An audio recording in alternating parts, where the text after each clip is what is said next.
I once lost an entire podcast recording because of a simple power mistake with my Lumix S5IIX. Now in this video, I'm going to show you my exact power setup so that you don't face the same disaster that I did. How to record for hours on end without any battery anxiety, and how you can double your USB-C ports on your S5IIX camera so you can use USB power and USB SSD recording. Hey, I'm Sanjay, I'm a videographer and podcast producer from the UK. And if you're like me and you record long form content like podcasts, corporate events, or interviews that could run for hours on end, having a reliable continuous power supply is really important. Now I've tested multiple power solutions for the Panasonic Lumix S5IIX, and today I'm going to share what worked for me, what didn't work, and the setup that I now currently use and trust for all of my professional work. Let's get started with the standard battery that comes with your camera, which is the Panasonic Lumix DMW-BLK22. Now, as camera batteries go, it's pretty decent at 16 watt hours.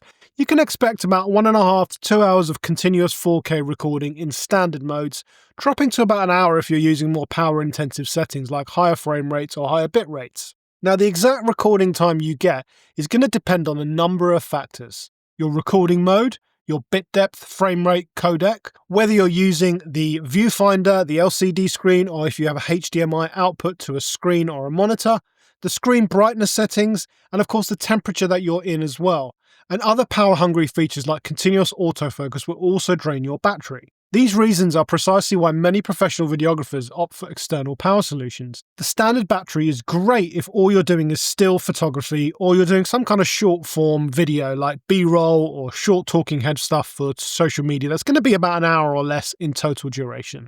When I realized the standard battery just wasn't going to cut it for me and my long form work, I started exploring V-mount options, and that completely changed the game for me. Think about it. Instead of just 1 to 2 hours recording with the standard battery, you're looking at 8 to 10 plus hours of continuous recording time. Now that peace of mind alone is worth the investment. No more anxiety about your camera dying mid-interview, which has happened on many occasions. What I love about V-mounts is how they deliver power. You see, you get a consistent, stable voltage throughout the entire discharge cycle. That means your camera performs the same way start to finish. No more weird power fluctuations when the battery gets low. Temperature stability is another huge benefit that I've noticed. Both your camera and your battery run a lot cooler, which is really important during those summer months, outdoor shoots, or if you're in warm indoor environments without any air conditioning.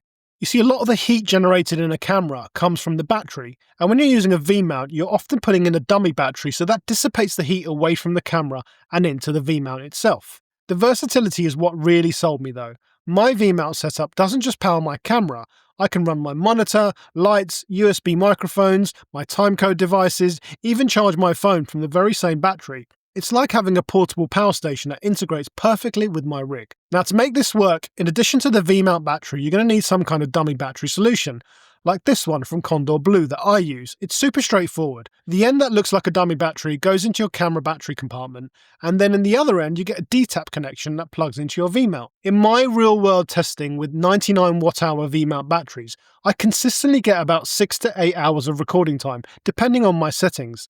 Now I specifically chose 99 watt-hour batteries because I travel internationally quite often, and that's the maximum capacities that airlines will allow in carry-on luggage. For professional work, especially all-day shoots, this setup has been incredibly reliable. Yep, the initial investment is a lot higher than buying a couple of extra standard batteries, but when you break it down by recording hours, it's actually far more cost-effective in the long run. The other way that you can get power into your camera is obviously using the USB-C port.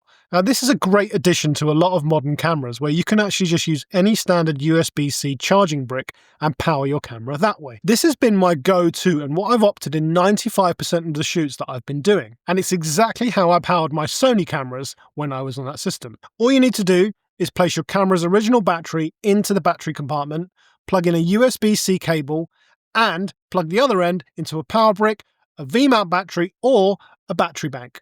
I personally prefer plugging into a USB-C power brick into the mains for continuous power. To power your Lumix S5IIX with USB-C, you're going to need a few things: a USB-C power delivery adapter that outputs at least 27 watts, and a high-quality USB-C to USB-C cable that's rated for that power level. Now, not all cables are made equally, so make sure you check the specifications. I often go for these Anker cables because they're just very reliable, cost effective, and then I use the Anker power bricks, which are rated at 30 watts. Again, cheap and cheerful. Now, I have read that you could power your camera with an 18-watt adapter. However, I believe that if you're using more power-intensive features, then your internal battery may drain or won't charge, so I would definitely go with the 30-watt option just to be safe. One of the huge benefits of this system is that if someone knocked your mains power out or there was a power cut and you have a battery internally in the camera, that battery will continue to power your camera and you won't have any interruptions to your recording. That could be really handy if you're living in a place where there are frequent power cuts. Now, one of the big draws to the Lumix S5IIX for me was that it has USB-C SSD recording, which of course is a big benefit, because not only are you going to stop your battery anxiety with the power solutions we're talking about today, but you can record up to 20 hours or potentially more depending on the codec onto a single SSD, which is phenomenal. But I quickly came to realise that if I do that, then I'm taking away my USB-C port, right? So I don't have the option to power the camera via external continuous USB-C power anymore. I'd have to go the V-mount route. That's when I found this solution, which I really love. This is the Panasonic DMW-BLK22, and what this does is it doubles the number of USB-C ports available on your camera. It's a DC coupler to USB-C female. The dummy battery goes into your battery compartment, but instead of a D-tap connector like with the V-mount option, it gives you a female USB-C port. So now I have two USB-C ports on my camera, one for power and one for data. I use the same 30-watt Anker power brick, plug the USB-C cable into this coupler, and then have a USB-C SSD plugged into the native port on the camera. This gives me continuous power and 20+ hours of recording.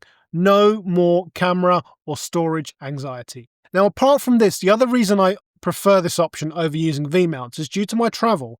Now, I travel frequently and V-mount batteries are heavy. You cannot check these batteries into the hold and you have to carry them on you. And as you know, airlines are super strict with weight allowances, and having multiple V-mounts just doesn't work for me. Now, I could try and get a media pass, but there's no guarantee that the airlines will accept it. So this is a much better option for me.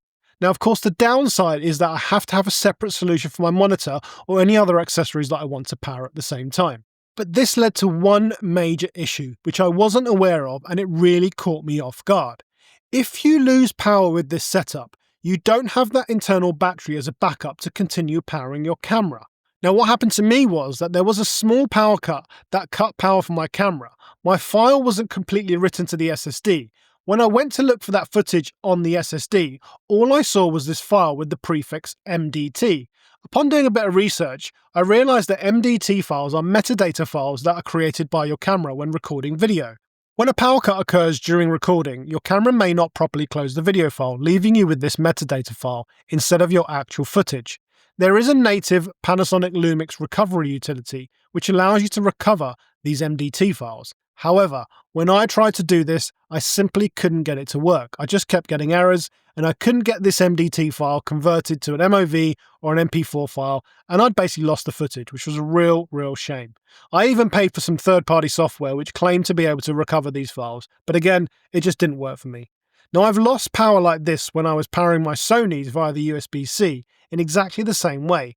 Miraculously, the footage was there. It had been saved up until that point, even though there was a power loss. Now, maybe I lost a few seconds, no recovery files, just the usual MP4 files, so I never thought this would be an issue, so just be aware. Okay, let's wrap this up then. The internal battery for the Lumix S5IIX is really good for short bursts of recording. Use V-mount batteries for longer recording times, or if you want to integrate into cinema rigs and be more mobile. Now, personally, my current go-to is using mains continuous power using a 30-watt adapter, a high-quality USB-C to USB-C cable, the Panasonic DMW-BLK22 DC coupler to USB-C for power input, and using the native USB-C port for SSD recording, and making sure that absolutely there is no risk of any power interruption. This setup gives me peace of mind, massive storage capacity without worrying about changing batteries, changing SD cards, or running out of space mid-shoot. If you found this video helpful, then you know what to do. Hit that thumbs up button and subscribe to be notified when I drop more videos like this one. Drop me a comment below. Let me know if you've got any questions about this setup, or if you've got your own power solutions for the Lumix S5IIX that I haven't covered here. Thank you for watching, and I'll see you in the next video.